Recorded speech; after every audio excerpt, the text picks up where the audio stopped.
Thank you, and most welcome to another edition or episode of our analysis of the recently released book titled The Relationship Between Books and Power. This is a book written by Oscar Wambia and basically gives an overview of the reading habits of some of the world's most powerful people.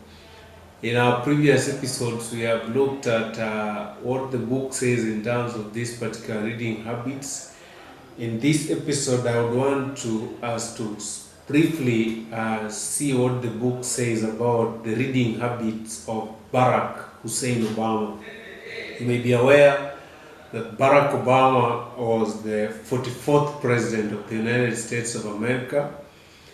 And this book provides substantive evidence of Barrack's reading habits right from his days in early 70s through to the 80s in the university, down to the 90s, and even when he ultimately was the president of the United States.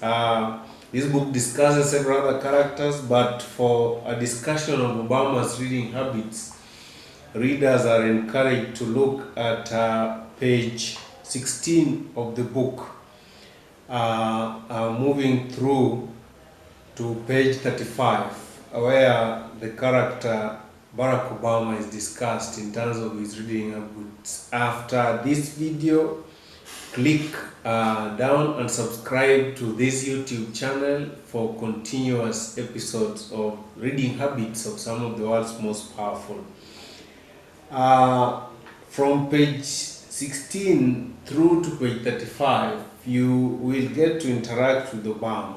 This book answers questions of the kind of books that Obama liked reading from his early days. For example, Obama did a lot of reading on books by Friedrich Nietzsche, a great philosopher of the times, Tom Morrison, the Christian Bible. You will get these in page 17.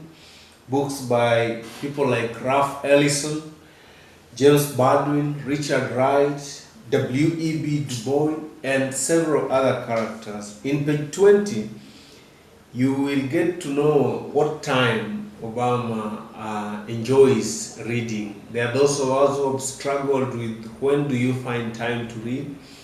Obama says, for example, that during the time he was writing his first book, Dreams from My Father, Obama would write between 9 in the evening and read through even up to 1 o'clock in the morning. So Obama is a night owl generally, and this has long been his prize time alone to do some private reading, something that should be envied or copied by those of us who are books and power enthusiasts. Because there are those who like reading early in the morning, and there are the early birds who wake up early. But Obama, from this book, you'll discover that he's a night owl. A guy tucks children to bed, kisses the wife goodnight, and goes back to his reading hall, where he does reading through to early morning. Of course, that then means he wakes up slightly late, but that is his prize time, and we all have our prize times. In page 21, you will meet Barrack being at Columbia University in New York as a freshman student, and the guy just read. As a matter of fact, there's a time the mother, Anne Dunham, together with the sister, visited Barrack, and they say Barrack had tons of books. In page 21, mother confesses that Barrack read everything. And the guy lived like a monk. We all know that a monk lives with very little in terms of material needs. Like Obama confesses to have been having only 2 plates, 2 towels, a dish, and a plate. But with a lot of books in tucked at a corner where he would frequently read. We also see the influence of Anne Dunham. Barrack, for example, says that Anne Dunham gave him in education in African American history.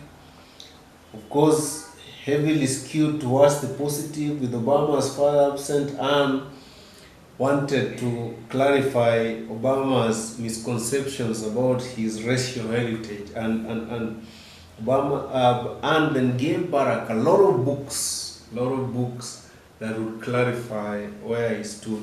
And so this book, through and through, gives you a glimpse of how Obama is. In page 26, you will hear Mitch's confession. Mitch, Obama's wife Michelle, speaks very elaborately about how Obama read throughout their stay together and still reads until now. For example, in page 28, he says that Obama's money likely went towards books, which to him were like sacred objects, providing ballast for his mind. He read late into the night, often long after she'd fallen asleep, plowing through history and biographies of people like Toni Morrison. He read several newspapers daily from cover to cover, kept tabs on the latest book reviews, the American League standings, and what the Southside aldermen were up to. He could speak with equal passion about the Polish elections, which movies Roger Ebert had panned and why. And so you see somebody who is laboring through written material, has a lot of evidence in terms of what's going on, not just in America, but all over the world. Finally, on page 34, you will find Obama's physical fitness habits that probably contributed to the stability of mind that the guy had. And so at the risk of reading the book for you, this is basically just to tell you that you want to know what made Obama powerful, you want to know what led to his clarity of mind, you want to know how he developed his oratorical skills, you want to know why he understands in-depth issues, not just American but global.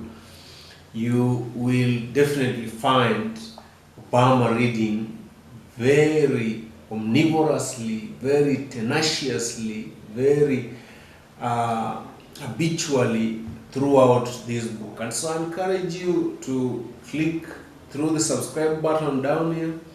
Let's keep discussing reading as a habit. Find out how you can access this book.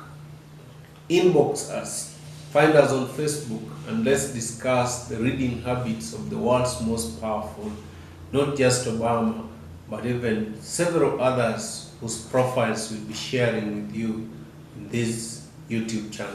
Thank you, and God bless you.